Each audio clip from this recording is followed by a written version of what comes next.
Hello friends, स्वागत है आपका हमारे इस छोटे से यूट्यूब चैनल चंदौली वाले में। तो दोस्तों, हम लोग पिछले क्लास में हम लोगों ने मैट्रिक्स के बारे में सारी जानकारियां, इंट्रोडक्शन और उसके टाइप के बारे में हम लोग अच्छी तरह से जानकारियां प्राप्त कर चुके हैं। और हम इस वीडियो में अब जानेंगे कि मैट्रिक्स के क्वेश्चन किस प्रकार से सॉल्व किए जाते हैं। ठीक है, तो हम लोगों ने ये प्रयास किया हमने आप लोगों के लिए कि जो कॉमन बुक है उससे क्वेश्चन कराया जाए। तो कॉमन बुक में आपका एनसीईआरटी बुक आती है, एनसीईआरटी से ही सब कुछ कॉपी किया जाता है। ठीक है, सब लोग जितने लोग हैं वो एनसीईआरटी से ही कॉपी करते हैं। अभी कॉम्पिटेटिव एग्जाम में भी इसी से क्वेश्चन आते हैं। ठीक है, तो आज हम स्टार्ट करेंगे तो मैट्रिक्स के क्वेश्चन सॉल्व करेंगे। ठीक है, तो देखिए मैथ है, मैथ में जितने भी एक्सरसाइज है सॉल्व करेंगे, जितने क्वेश्चन सॉल्व करेंगे उतने आपको एक्सपीरियंस बनेगा और उतने ही सॉल्व कर पाएंगे। मैथ तभी आएगी। मैथ अगर सॉल्व नहीं करेंगे तो मैथ नहीं आ पाएगी। ठीक है, तो हम स्टार्ट करते हैं कि हमारा ये मैट्रिक्स के क्वेश्चन है। आपका एनसीईआरटी में एनसीईआरटी बुक होगी तो आप लोग खोल लीजिएगा, खोल कर बैठिएगा। और ये आपका 3.1 का है। ठीक है, 3.1 का पहला क्वेश्चन आपका दिया हुआ है। ये डिटेल डिटेल ये मैट्रिक्स जो है, पहला क्वेश्चन दिया हुआ है कि matrix matrix A is equal to 2 5 90 -7 19 और माइनस। और इसमें पहला पूछा गया है कि आव्यूह की कोटि ज्ञात करनी है। ठीक है, कोटि किस प्रकार से ज्ञात होगी? देखिए ये 1 2 3 ये क्या है, पैरेलल जो है हमारा, ये क्या है, 3 है। और ये लॉन्गिट्यूडनल है, ये पैरेलल है। पैरेलल हमारा कितना है, 4 है, ये 3 है। तो 3 इंटू 4 के इसकी कोटि होगी। 3 इंटू 4 के पार्ट में इसकी कोटि होगी। ठीक है, और सेकेंड आपका दिया हुआ है अवयवों की संख्या, नंबर ऑफ कंपोनेंट की संख्या कितनी होगी। ठीक है, अवयवों की संख्या पूछा है आपसे, तो हम ये कर सकते हैं कि 3 इंटू 4 के फॉर्म में है, तो हम 3 इंटू 4 इसका तो क्या होता है 12, यानी इसमें कंपोनेंट कितने हैं 12 है। ठीक है, और थर्ड इसका दिया हुआ है कि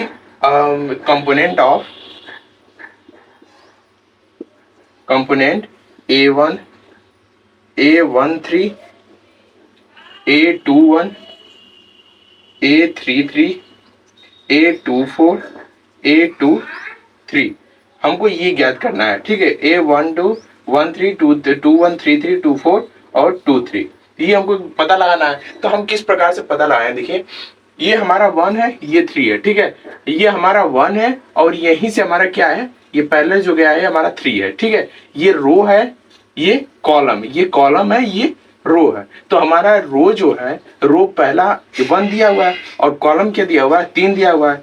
तो 1 और 3 में क्या है 19 है, और 2 1 है, A21 दिया हुआ है। तो हमारा रो जो है, हमारा रो आ जाएगा नीचे, रो 2 पर आ जाएगा और फर्स्ट दिया हुआ है तो 35 यहाँ पर है। ठीक है, 2 और 1 और 3 दिया हुआ है, तो हमारा 3 पर आएगा, ये जो रो है 3 पर आएगा और यहाँ -5 हो जाएगा। ठीक है, और हमारा ये 2 पर आएगा, यहाँ पर 2 पर आने के बाद यहाँ 4 तक जाएगा। ठीक है, 12 आ जाएगा, और हमारा 2 3 आएगा, ये 2 पर आएगा और 3 पर आएगा, 5/2 ये हमारा आंसर निकल कर आया। ठीक है, ये पहला क्वेश्चन का पहला आंसर, ये आंसर रहा। और उसके आगे दिया हुआ है सेकेंड क्वेश्चन, आइए देखते हैं हम। सेकेंड क्वेश्चन आपका दिया हुआ है कि यदि किसी आव्यूह में 24 अवयव कंपोनेंट हो, इसकी संभव कोटियां ज्ञात करनी है। ठीक है, इसका ऑर्डर ज्ञात करना है कि कितने ऑर्डर में हो सकता है। ठीक, और इसका अगर इसमें 13 अवयव हो तो कोटि क्या होंगी, इसमें 13 अवयव हो तो इसकी कोटि क्या होगी, ये पूछा है। ठीक है, पहले तो दिया है, सेकेंड क्वेश्चन हम लिख लेते हैं। ठीक है, अगर आपके पास बुक है तो बुक में से देख लीजिएगा, नहीं तो हम क्वेश्चन लिख दे रहे हैं। यदि किसी आव्यूह में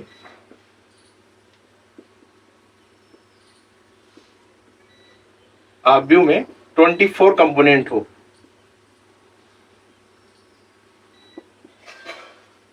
तो उसकी संभव कोटियां,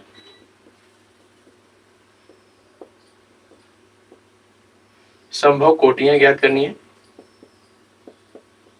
ठीक। और उसका यदि यदि उसमें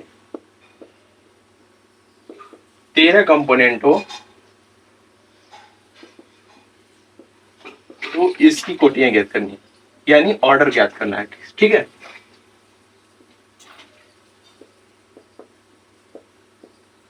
तो हम यहाँ देखते हैं, यहाँ पर 24 कंपोनेंट है। ठीक है, और इसका जो हम गुणनखंड करेंगे, जो गुणनखंड होता है तो 1 इंटू 24 के करीब आएगा। ये हमारा रो हो गया, ये कॉलम हमारा रो 1 हो सकता है, और उसके जो ये कॉलम है 24 हो सकते हैं, या फिर ये 24 हो सकता है और 1 हो सकता है। हमारा जो रो है, रो 24 हो सकता है और हमारा कंपोनेंट क्या है, 1 हो सकता है। और हम 2 पर लेते हैं, 2 इंटू 12, यानी रो 2 हो सकता है और कंपोनेंट 12 हो सकता है। ठीक, अगर इसी को उल्टा कर दें, 12 इंटू 2 हो सकता है, हमारा रो 12 हो सकता है और ये 2। और हम तीसरा देखें तो 3 इंटू 8 हो सकता है और 8 इंटू 3 भी हो सकता है। ठीक, और 4 पर जाएंगे, 4 इंटू 6 हो सकता है, 6 इंटू 4 भी हो सकता है। और उसमें 5 नहीं, 5 इसका गुणनखंड तो है नहीं, 6 है, 6 तो हो गया, 7 8 8 भी हो गया, 9 10। देखिए हमारा 1 2 3 4 5 6 7 8 8 हमारा ये बनकर निकला कि हमारा ये कंपोनेंट जो है, जो हमारा ऑर्डर है, ये 8 ऑर्डर में हम लिख सकते हैं इसको।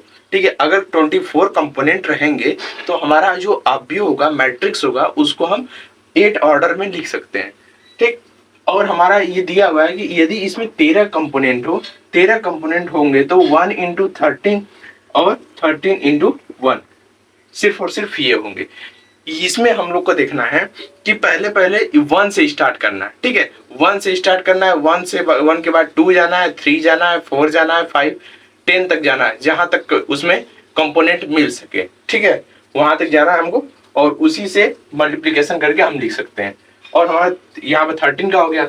और यहाँ पर अगला क्वेश्चन आपका आता है, थर्ड क्वेश्चन है कि अवयव में यदि 18 कंपोनेंट हो, ठीक है, इसमें यदि 18 कंपोनेंट हो तो इसकी वैल्यू क्या होगी। यहाँ पर 24 है, 24 के स्थान पर 18 कर लेते हैं, ये 18 हो गया, ये 5 हो गया। ठीक है, तो इसमें कंपोनेंट पूछा है 18 का कंपोनेंट, तो उसी प्रकार से हम गुणनखंड इसका करेंगे। 1 इंटू 18 हो सकता है, 18 इंटू 1 हो सकता है। ठीक है, अब 2 पर जाएंगे, 2 इंटू 9 हो सकता है, 9 इंटू 2 हो सकता है। अब 3 पे जाएंगे, 3 इंटू 6 हो सकता है, 6 इंटू 3 भी हो सकता है। अब 4 पे जाएंगे, 4 तो कटेगा नहीं, 18 का ये उसका कंपोनेंट तो है नहीं, गुणनखंड तो है नहीं इसका। ठीक है, और 6 4 5 6 पर जाएंगे तो 6 हो गया, 7 8 9 9 भी हो गया। तो हमारा इसमें क्या कंपोनेंट निकल कर आता है कि इतने ऑर्डर में हम लिख सकते हैं, 1 2 3 4 5 6। इसको हम 18 को यदि हमारे मैट्रिक्स में 13 या भी 18 कंपोनेंट हो तो हम उसको क्या करेंगे कि 6 ऑर्डर में लिख सकते हैं। 6 प्रकार से हम उसको लिख सकते हैं, रो और कॉलम बनाकर 6 प्रकार से हम लिख सकते हैं। ठीक है, उसके बाद आपका आता है कि यदि 5 उसमें कंपोनेंट हो, 5 कंपोनेंट हो, तो उसका होगा 1 इंटू 5 हो जाएगा और 5 इंटू 1 हो जाएगा। ठीक है, 2 बनकर निकला। और उसके बाद आता है फोर्थ, आपका क्वेश्चन आता है, फोर्थ क्वेश्चन कि यदि ये थोड़ा सा अलग हो गया। ठीक है, इस प्रकार क्वेश्चन पेपर में पूछता है, ये तो मान लीजिए कम पूछता है, लेकिन ये वाला क्वेश्चन मैक्सिमम क्वेश्चन पूछता है, एक जरूर पूछेगा। ये चौथा है आपका क्वेश्चन कि एक 2 into 2 matrix A is equal to A I J. ठीक है, ए आई जे की रचना करें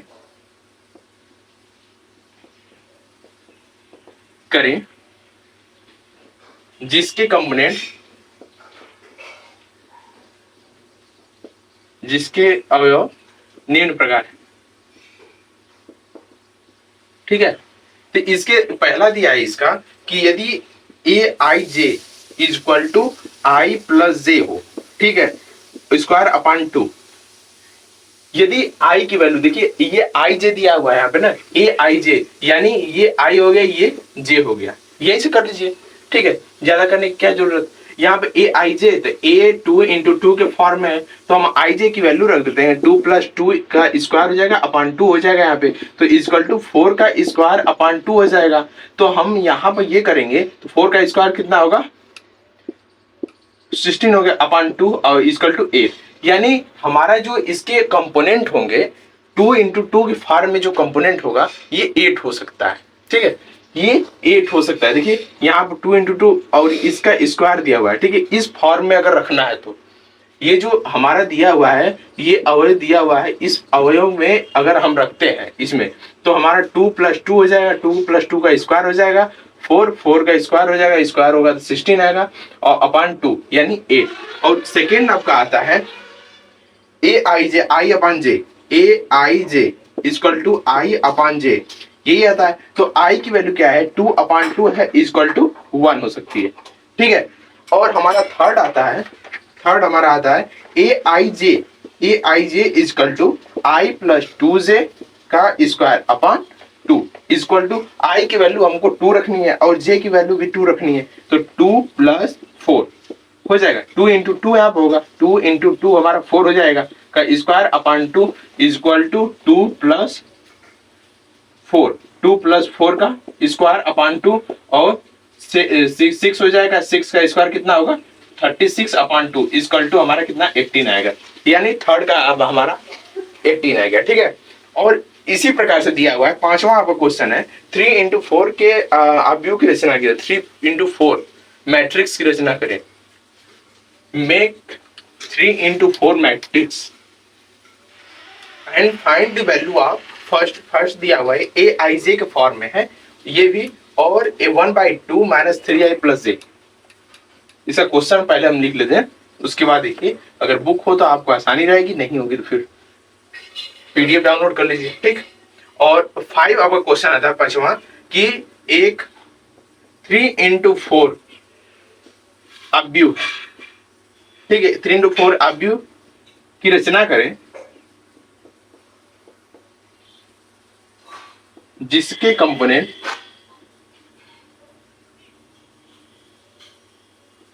निम्न है। ठीक है, जिसके कंपोनेंट ये है, पहला आपका दिया हुआ है, पहला ए आई जे के फॉर्म में है इक्वल टू 1/2 - 3i + j, ये हो गया। ठीक है, तो इसमें ए आई जे की वैल्यू जो है, आई की वैल्यू क्या है 3 है, जे की वैल्यू 4 है, तो आई 3 × 4 ए 3 × 4 लिख लेंगे इक्वल टू 1/2 और यहाँ -3 है ना, -3 × आई की वैल्यू क्या है 3 है, प्लस जे की वैल्यू 4 है।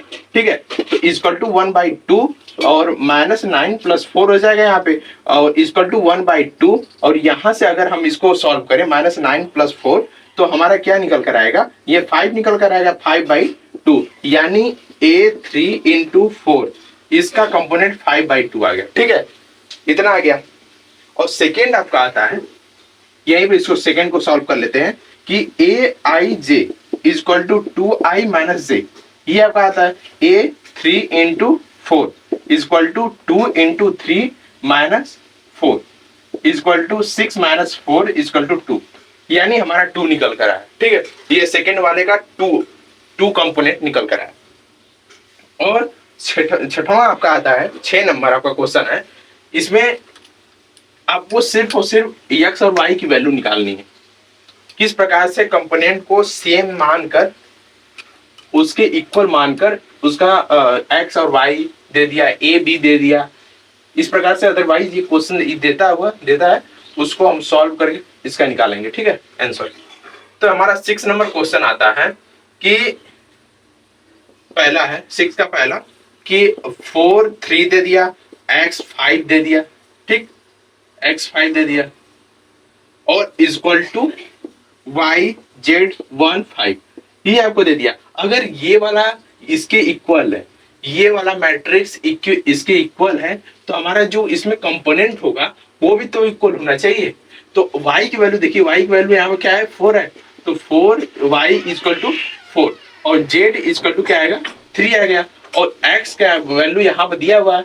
देखिए इसका जो ये है रो है, रो ऑलवेज कॉमन। ठीक है, यहाँ पर रो एंड कॉलम दोनों क्या होगा कॉमन होगा। तो z इजकल टू 3 हो गया और x इजकल टू 1। ये आपका आंसर निकल कर आया। ठीक है, बस सिर्फ और सिर्फ इसमें कॉमन करना है और कुछ है नहीं। ठीक है, इसमें देखना है कौन सा कंपोनेंट पूछा है और इसमें है कि नहीं है। ठीक है, उस फॉर्म में से निकालेंगे। अब इक्वेशन फॉर्म में अगर दे दिया तब क्या करेंगे, इक्वेशन फॉर्म में तो हमारा सेकेंड नंबर क्वेश्चन आता है कि x प्लस वाई और यहाँ पर 2 5 प्लस जेड एक्स वाई, ये आपका क्या है, ये आपका मैट्रिक्स है। तो इजकल टू क्या हमारा दे दिया है 6 और 2 और 5 8, इसके फॉर्म में है, इसके इक्वल है। तो हमारा ये निकल का है, यहाँ पर निकालेंगे कि देखिए x plus Y equal to क्या है 6 है, ये इसके इक्वल है ना, रो और कॉलम इसका ऑलवेज इक्वल होता है। ठीक है, तो x plus Y equal to 6 हो गया। ठीक, और 5 प्लस जेड है इजकल टू 5 है, 5 प्लस जेड इजकल टू क्या है 5। तो हमारा z की वैल्यू निकल कर आ जाएगी 0 आ जाएगी, z की वैल्यू 0 आ जाएगी। अगर 5 को विस्थापित करें तो हमारे 0 आ जाएगा और x और y की वैल्यू क्या आ जाएगी 8 आ जाएगी। x और y की वैल्यू क्या है 8 है।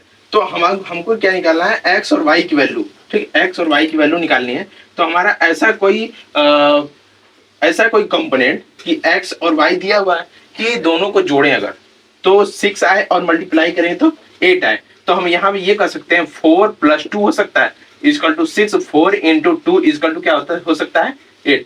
ये आपको सोचना पड़ेगा कि इसका कंपोनेंट क्या हो सकता है। ठीक है, नहीं तो इसकी वैल्यू रखनी होगी और इक्वेशन बनेगा तो उसको निकालना होगा। तो हमारा 4 और 2 आएगा। ठीक है, इक्वेशन बनाकर कैसे निकालते हैं देखिए, यहाँ पर इसको सॉल्व करते हैं इक्वेशन वाला। ठीक है, कि अगर हम x की वैल्यू यहाँ पर निकालते हैं x equal to 6 minus Y, ये हमारा x की वैल्यू निकल गई। तो x यहाँ पर हम लिखेंगे 6 minus Y into Y equal to 8। इसमें x और y इक्वेशन में रखेंगे। ठीक है, तो इसमें मल्टीप्लाई करते हैं तो 6y minus Y square minus 8 आ जाएगा, यही ना आएगा। तो हम इसको minus Y square plus 6y minus 8 ये लिख सकते हैं, इक्वल टू 0 लिख सकते हैं। तो हम यहाँ पे देखते हैं कि माइनस वाई स्क्वायर और माइनस यहाँ minus Y square minus minus plus हो जाएगा। तो plus 4y plus 2y minus 8, ये हमारा 4 और 2, इसको सॉल्व करेंगे तो हमारा क्या कितना आ जाएगा 4 और 2 आएगा निकल के। ठीक है, ये हमारा दूसरा हो गया। अब तीसरा वाला देखते हैं हम, थर्ड क्वेश्चन देखते हैं।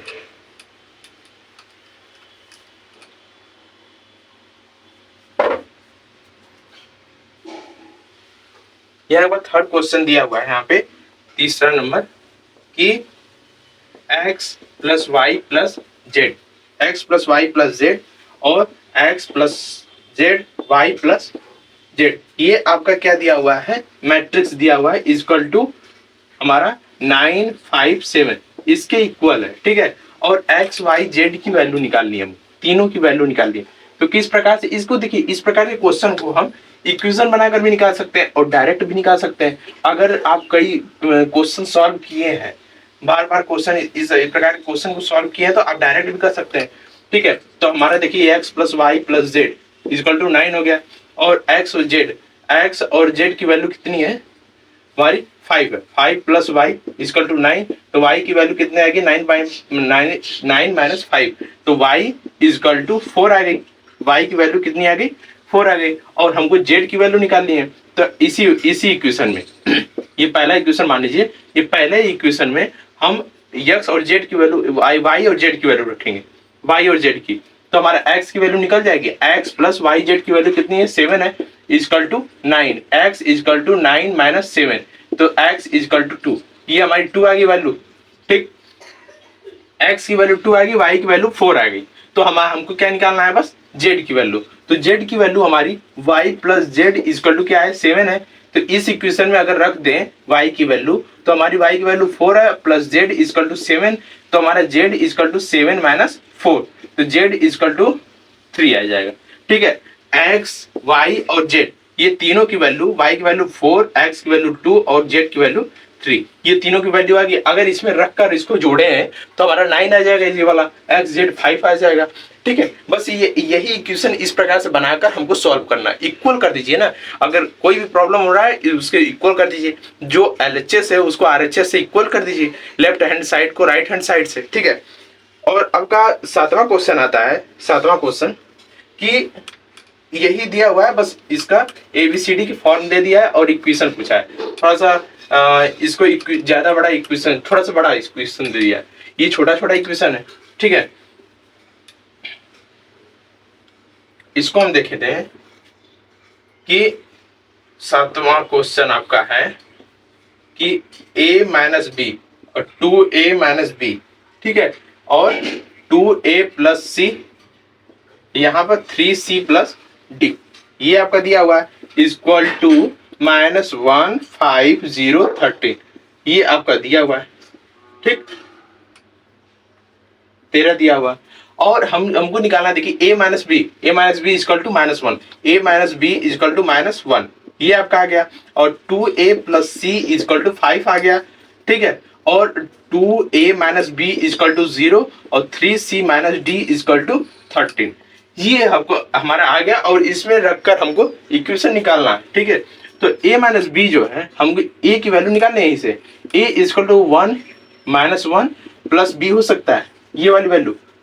अगर हम a को b को उधर कर दे तो a की वैल्यू निकल कर आ गई। हम a की वैल्यू को क्या करेंगे कि a की वैल्यू को इसमें रख दीजिए, ठीक है, b में, ये वाला b है ना, ये a की वैल्यू को इसमें रख देते हैं। तो 2 ब्रैकेट में -1 plus b minus B equal to 0 हो गया, ठीक है, और तो -2 और plus 2b minus B equal to 0 हो गया, -2 और ये क्या होगा, b हो जाएगा, plus b equal to 0, b equal to 2, यानी b की वैल्यू कितनी आ गई हमारी, 2 आ गई, ठीक है। अब b की वैल्यू 2 आ गई तो इक्वेशन में रख सकते हैं, a वाले इक्वेशन में, पहला वाले, तो पहला वाले इक्वेशन में रखेंगे तो b इक्वल टू 2 रखेंगे, तो हमारा कितना आया हुआ है, a इक्वल टू -1 और plus 2, a equal to -1 plus 2 कितना हो सकता है, 1 हो सकता है। a की वैल्यू 1 आ गई, यहाँ पर a और b की वैल्यू निकल गई। अब c की वैल्यू निकालना है, तो c की वैल्यू निकालना है तो ये सेकंड वाली इक्वेशन में रख दीजिए। तो 2 a की वैल्यू कितनी है, 1 है, ठीक है, प्लस a की वैल्यू 1 है और प्लस c इक्वल टू 5, ठीक है, तो 2 प्लस सी इक्वल टू 5 हो जाएगा, तो c इक्वल टू क्या होगा, 5 माइनस 2 हो जाएगा, यानी 3 आ जाएगा। तो हमारा x y और z की वैल्यू, x की वैल्यू कितनी आ गई, 1 आ गई, a की value a b c, a की वैल्यू 1 आ गई, b की वैल्यू 2 आ गई और c की वैल्यू 3 आ गई। इस प्रकार से हम रखकर इसको निकाल सकते हैं, ठीक है। ये हमारा 7वां क्वेश्चन था। और हमारा दिया हुआ है आगे कि यदि 8वां क्वेश्चन है आपका कि यदि AIB के फॉर्म में कोई मैट्रिक्स जो है AIB के फॉर्म में है तो हम उसको क्या कर सकते हैं, कौन सा अव्यू, ठीक है, और उसके जो रो है, रो इक्वल टू कॉलम, यानी रो जो है उसके कॉलम की इक्वल है, ठीक है। हम क्वेश्चन यहां पर लिखते हैं, आपका 8वां क्वेश्चन है कि A इक्वल टू AIJ है, ठीक है, AIJ और M इंटू N है, ठीक, एक वर्ग अवयव है, ठीक है, एक वर्ग अवयव है। तो उसको क्या करते हैं हम कि A equal to M is greater than N, M is less than N, ठीक है, और B दिया हुआ है आपका ऑप्शन कि M is less than N और C इक्वल टू दिया है M इक्वल टू N, ठीक है, और इसमें D दिया हुआ है नॉट, कोई नहीं। तो हमारा एक वर्ग अवयव क्या होता है, उसके रो और कॉलम ऑलवेज इक्वल होते हैं, ठीक है, रो और कॉलम क्या होते हैं, इक्वल होते हैं। तो हम इसको कह सकते हैं कि M इक्वल टू N, यानी M और N, M इंटू N के फॉर्म में होगा, लेकिन M इक्वल टू N होगा, M की जितनी वैल्यू होगी उतनी ही N की वैल्यू होगी, ठीक है। अब आपका 9वां क्वेश्चन आता है, 9वां क्वेश्चन कि x और y के प्रदत्त किन मानों के लिए अवयव के निम्न समान होंगे, ठीक है। तो हमको दिया हुआ x एंड y की वैल्यू निकालना है, और हमको क्या दिया हुआ है कि 3x प्लस 7 और 5 दिया हुआ है, y प्लस 1 2 माइनस 3x, ठीक है, ये दिया हुआ है, और इक्वल ये एक्स वाई किस वैल्यू की वजह से ये इक्वल होगा 0 y - 2 हो जाएगा और यहाँ पे 8 यहाँ पे 4। ठीक है, अब इसमें भी एक्स वाई की वैल्यू निकालना है, जिस प्रकार से हम लोग पीछे निकालें उसी प्रकार से निकाल लेंगे। 3x + 7 = 0 हो जाएगा, 3x = -7 हो जाएगा, x = -7/3 हो जाएगा। ठीक है, ये निकल कर आ गया, x की वैल्यू इतनी आ गई यानी -7/3 और y की वैल्यू क्या आ जाएगी यहाँ पे y + 1 = हमारा 8 होगा, तो y = 8 - 1 y = 7 यानी x की वैल्यू -7 x के किन मानों के लिए। ठीक है, तो -7/3 y = 7। तो हमारा ऑप्शन में नहीं दिया हुआ है, ऑप्शन देखिए 9वां क्वेश्चन में ऑप्शन दिया हुआ है, तो ऑप्शन में कोई नहीं होगा, ये सेकंड नंबर ऑप्शन होगा। ठीक है, ज्ञात करना है, संभव नहीं है, ये ज्ञात नहीं किया जा सकता। ठीक है, इसमें दिया हुआ है नहीं ऑप्शन उतना, -7/3 आएगा तो -1/3 दिया हुआ है। ठीक, और 7 दिया है, y = 7 दिया हुआ है, लेकिन ये इसकी वैल्यू x की वैल्यू -1/3 दिया हुआ है, जहाँ की हमारी जो वैल्यू है, हमारी वैल्यू निकल कर आ रही है कि x = -7/3। ठीक है, तो इतना ही आपका क्वेश्चन रहा। और 10वां क्वेश्चन आपका है 3 के ऐसे अवयव की कुल कितनी संख्या होगी, ऐसे अवयव की कितनी संख्याएं पूरी कितनी संख्या होंगी, यानी उसके अवयव की कुल कितनी संख्या यानी उसके कंपोनेंट की कितनी संख्याएं होंगी जिनके प्रविष्ट 0 या 1 है। प्रविष्ट की याद करना है, 0 या 1 है। तो हमारा जो ऑप्शन दिया हुआ है A = 27, ए ऑप्शन दिया हुआ है 27 और 18 दिया हुआ है, 81 दिया हुआ है, 512 दिया हुआ है। ठीक है, तो ये हमारा लास्ट वाला ऑप्शन होगा, डी नंबर होगा, क्योंकि देखिए 3 × 3 की कोटि है, तो हमारा 3 × 3 तो होगा ही, 3 × 3 9, तो हमारा ये कितने बार है। ठीक है, तो 2 का स्क्वायर करेंगे तो 2 × 2 × 2 × 2, यानी हम जब तक इस प्रकार से करें 3 × 3 कितना होता है, 3 × 3 9 होता है ना। तो हमारा जो ऑप्शन ये वाला 2 की वैल्यू ये 9 हो गया, तो 2 की पावर 9 कर देंगे। ठीक है, तो 2 × 2 × 2 × 2 × 2 × 2 यानी कितने बार करेंगे, ये 4 हो जाएगा, ये 64। ठीक है, 1 2 3 4 5 6 बार 64 हो गया, और 3 बार और करेंगे 8, तो हमारा 64 × 8 करेंगे तो हमारा 512, यानी जो हमारी वैल्यू आएगी 3 × 3 की वैल्यू है, उसको हम क्या करेंगे 2 के स्क्वायर कर देंगे, 3 × 3 9 हो जाएगा। इसके 9 कंपोनेंट है, यदि उस कंपोनेंट को 2 का स्क्वायर कर दें, ये फार्मूला आपका कि 2 की पावर 3 × 3 यानी m × n कर देंगे, तो हमारी वैल्यू निकल कर आ जाएगी, यानी हमारा डी नंबर ऑप्शन हो गया। ठीक है, 512। तो इसमें आपका पहला ये यूनिट में 3.1 में सिर्फ 10 क्वेश्चन रहा, और अगले यूनिट में मिलते हैं कुछ नए चीज़ों के साथ। ये मैट्रिक्स ही कुछ चीज़ है, ठीक है, उसके साथ मिलते हैं और कुछ क्वेश्चन भी सॉल्व करेंगे उसके साथ साथ। और आप चैनल पर नए हो तो चैनल को सब्सक्राइब कर लें और अपने दोस्तों को शेयर कर दें। ठीक है, अगले वीडियो मिलते हैं, तब तक के लिए धन्यवाद, जय हिंद।